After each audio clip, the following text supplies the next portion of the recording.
নষ্ট ফেলে দেয়া এই টিউবলাইট দিয়ে তৈরি করা হচ্ছে বক পাখি, মসজিদের মিনার এবং বিভিন্ন ধরনের রকেট। দীর্ঘ 20 বছর ধরে নষ্ট টিউবলাইট দিয়ে বক পাখি, মসজিদের মিনার এবং রকেট তৈরি করে আসছেন সাজ্জাদ হোসেন। তো দর্শক, আজকে আপনাদেরকে এই নষ্ট টিউবলাইট দিয়ে কিভাবে পাখি, ফুল এবং রকেট তৈরি করা হয় তার সম্পূর্ণ প্রসেস দেখানোর চেষ্টা করব। তো ভিডিওটি না টেনে শেষ পর্যন্ত দেখতে থাকুন কিভাবে তৈরি করা হয় এই নষ্ট টিউবলাইট দিয়ে পাখি, ফুল এবং মসজিদের মিনার। এই বাদদা টিউবলাইট ভেঙে আমি এইগুলো দিয়ে কাছের মিনার বানাবো, মসজিদের শোপিস বানাবো, ফুলদানি বানাবো, কাছের বক পাখি, এইগুলো আমরা করবো। একটা বড় রাজহাঁস পাখি বানাবো।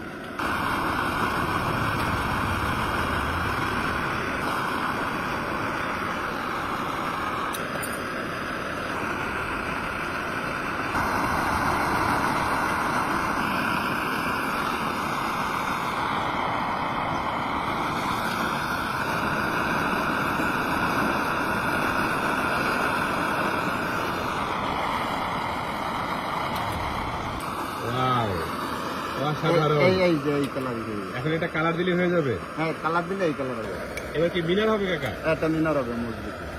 মসজিদের মিনার? জি।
অসাধারণ।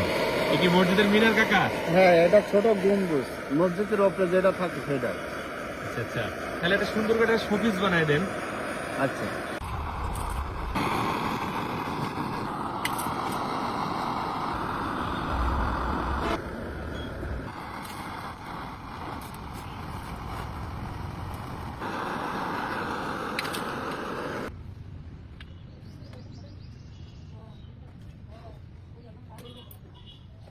তো দর্শক, দেখতে পেলেন সেই নষ্ট টিউবলাইট থেকে কত সুন্দরভাবে বক পাখি এবং মসজিদের মিনার দিয়ে একটু সুন্দর শোপিস তৈরি করা হলো।